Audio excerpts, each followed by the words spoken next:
Assalamu alaikum and welcome back to Bruffy's UAE Rugby Wrap, the podcast that goes in depth in the UAE rugby.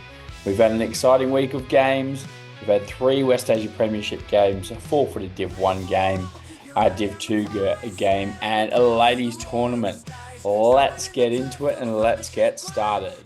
Okay, the first thing we are going to talk about is the women's comp that was held by Al Maha Rugby up in Al Ain. The Quins have actually gone 5 from 5 in the regular season tournaments here. They've been dominant in the final, scoring 35 points, a big win. They look unbeatable and they are heading into the finals, the clear favourites. So congratulations, they are undefeated during the regular season for tournaments. And look, well done to them. I know Captain Chloe is really proud of the girls, and so is the coach Hugo. So really well done to those guys. Marvelous effort for the girls and the women. Long may it continue. So well done to the Quins there, and I think they've only got the final rounds to go now, so that'll be exciting. Now we'll go back to the West Asia Premiership.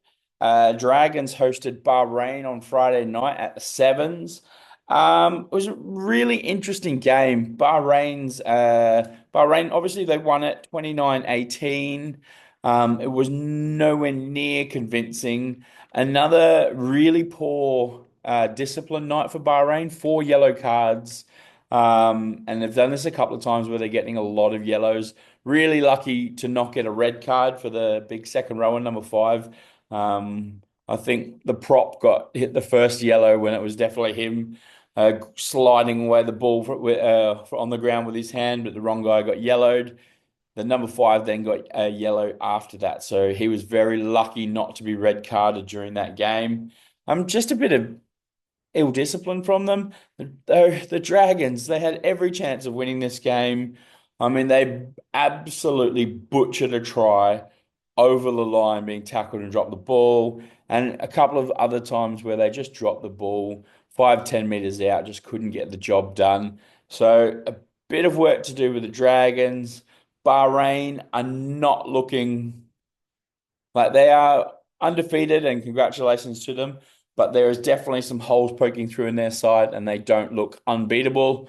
A couple of close games in the last couple of weeks for them, so we'll see what happens with that. Now, the next game I'm going to talk about, I don't know much about it. There was no footage or anything, so I'm just going off scores and things like that. The Exiles put away Doha in Doha. It was 43-8. Now, I know the Exiles are the first team to travel out there so far, so well done to them. And I know Doha Rugby Club are really excited for people to travel, so it's good that they're getting some home games over there. Exiles obviously get a bonus point win, keeps them really in the hunt for the home semi-finals, which is what they want. But yeah, a dominant performance.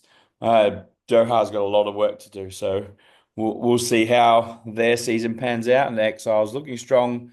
I don't think they sent their whole team. I think they rested a few of the UAE players. But yeah, another good performance from them. So well done. And then we had a really exciting game on Saturday with the Hurricanes versus Quins. Now I know what you're thinking. That commentator was amazing. Yep, jumped onto the RCC channel this time with a big brownie from the Canes. So that was a bit of fun having that over the far side, having a bit of chat throughout the game. Canes came out early, looked dominant. Quins could not hold on to their ball. Their line out was awful early.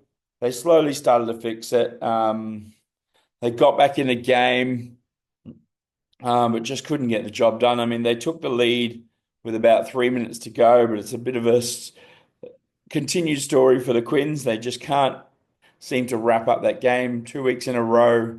They've had the lead with very little time to go, but just couldn't get it done. A couple of interesting calls at the end. Watching the footage back, probably a penalty not given for guys lying over the ball, and then a forward pass to stop what could have been a miraculous try to finish and get the Quinn win. But it's a shame that both teams are leaving it that late for the refs to impact the game that much, but we were hoping both teams can do it, but both teams shouldn't be letting anybody else dictate their fortunes. Quins have a huge game against Dragons next week at the Sevens, and it becomes a must win for them if they want to finish top four. We've got and then the Canes have a bye, so we'll see what happens with that. Standout players in that game. Two of the Fijians for Quins were dominant. The number 8, Rogasanyo Sunny Nasabo and Sunia Tux Laladidi. They were the prop. They were both really good.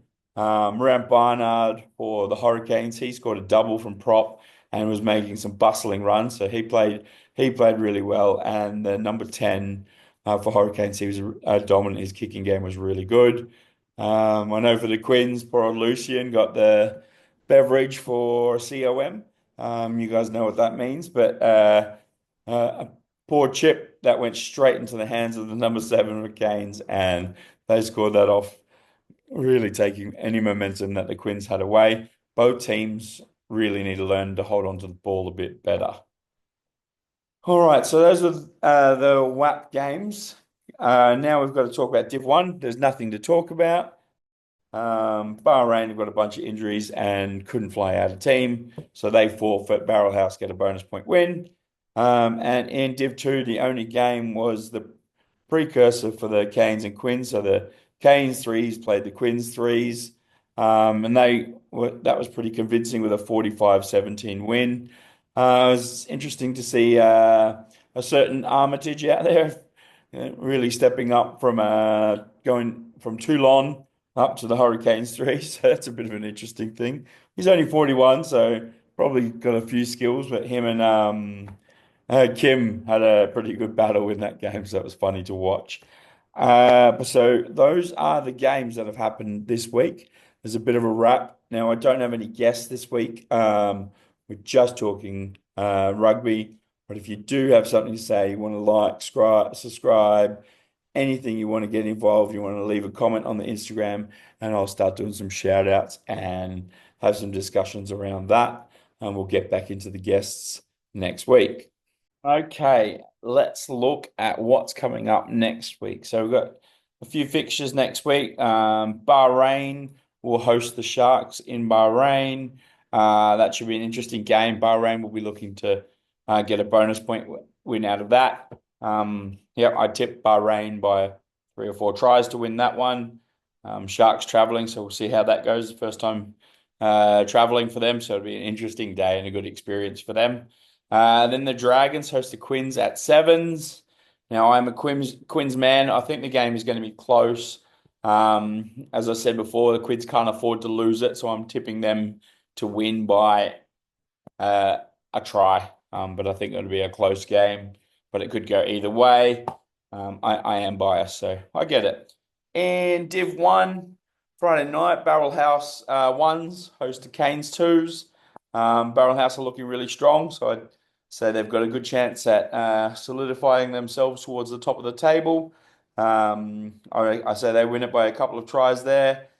Exiles and Alain should be an interesting game, as Exiles 1s don't have a game, so any of their bench players can drop down and play. It could make it a lot tougher for Alain and getting a few guys back. Exiles looked really good when I saw them play against Bahrain at that level. And without their 1s playing, I'm sure they're going to be pretty strong. Bahrain's 2s host Quins 2s. The Quins are traveling to Bahrain, so that'll be a double header for Bahrain in Bahrain. So it'll be an interesting game. Quins have both 1s and 2s out and 2s traveling, so it'll be interesting to see what kind of team they can send, because they are towards the top of the table. But we'll see how Bahrain's injuries are affecting them to have 2 squads out. And the last game in Div 1 of the weekend is Tigers 1s versus Dragons 2s. That'll be at Tigers Park. So we'll see if the Tigers can get up there or the Dragons can hold on. I forgot to tip for the Bahrain Quins.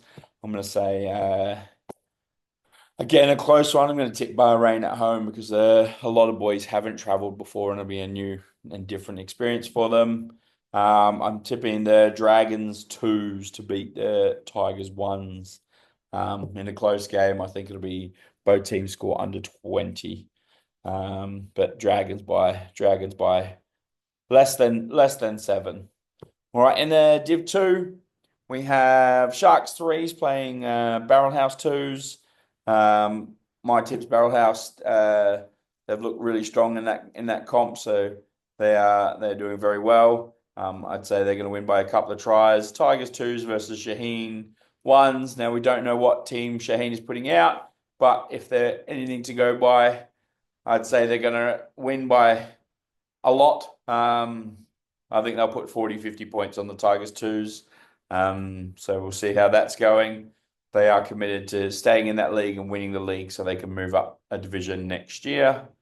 And the final game of the weekend will be Dragons 3s hosting Wandies 1s.